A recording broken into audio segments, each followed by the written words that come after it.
Hey YouTube, in this video we're going to be doing a look at the RTX 3090 Ti. So this one is going to be run in the New Atlantis area, just like I've done on the other comparisons here. So this one though, I am testing it at a lower resolution because this GPU is probably more suited for 1440p. So we're testing 1440p Ultra preset, just like I did in terms of the other GPUs that I tested Ultra preset initially.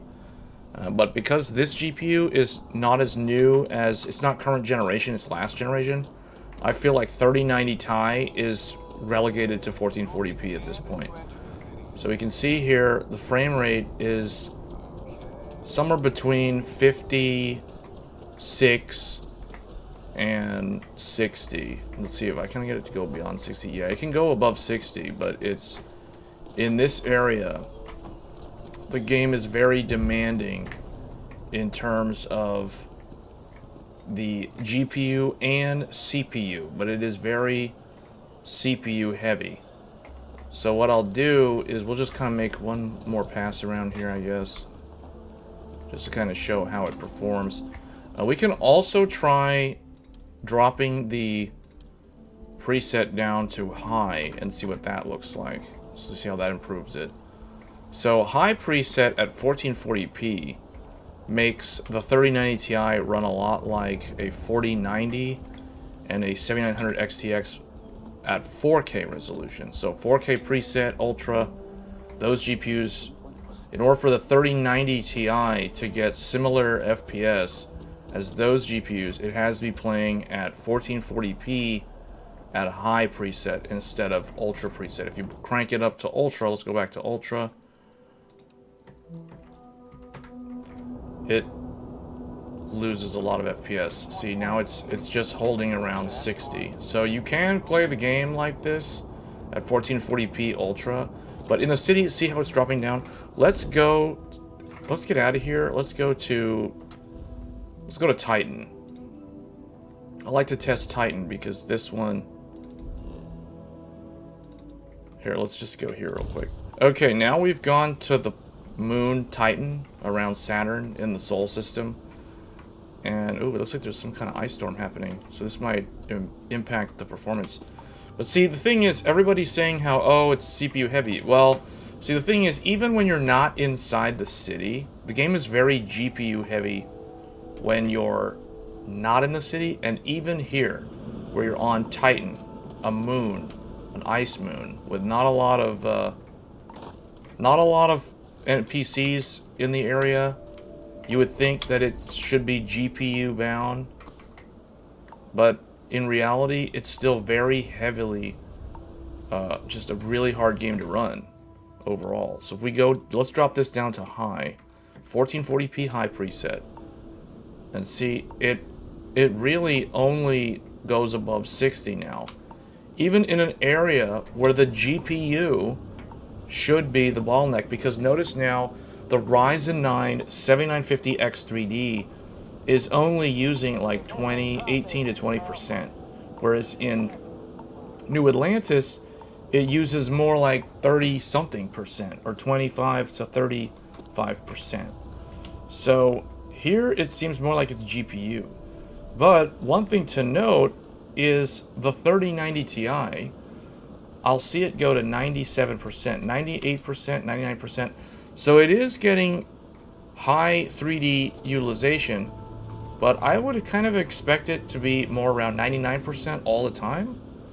So that's a little bit, it's almost like it's indicating a slight CPU bottleneck, even though we're in an area where there's really no AI, there's no NPCs around. It's literally just a desolate place. And again, this is at high preset. So all right, let's get away from the mining outpost. Let's get over here where there's literally just the ocean. So now it goes up to 80. So let's bump this back up to Ultra. See, it seems like it's a really challenging game to run, because even the flagship 3090 Ti is struggling to keep the game above 60 in an area where there's no NPCs around. This is all mostly graphical. You can see there's a snowstorm happening. Or it's like there's like rain, methane rain or something going on. So it's kind of weird. Now we go up to the spaceship and it dips all the way down to 50. So it's a really hard game to run for anyone who's not on the latest and greatest hardware. Even the mighty 3090 Ti is struggling at 1440p to run this game. Now let's see. I guess 1440 high seems like that will probably provide the most consistent experience on this graphics card. 1440p high preset. And the high preset still leverages FSR2. Now, I got a lot of comments, people saying that, well, it's not true.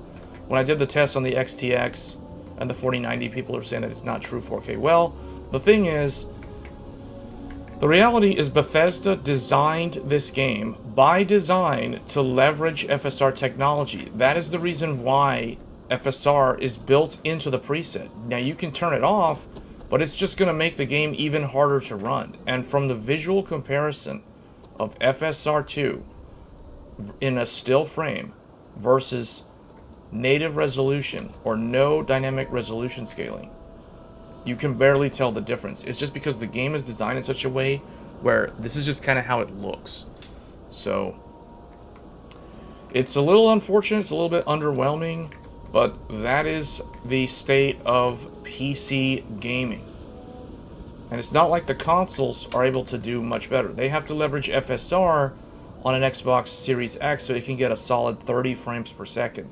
So here we are on a 3090 Ti, which was once a $2,000 GPU, and we're getting, you know, we're above 60. This is totally playable for a single-player RPG like this. This is totally playable. But it's almost it's like it leaves a lot to be desired, because when you bump it up to ultra, it becomes so hard to run that the game oftentimes falls below 60 frames per second.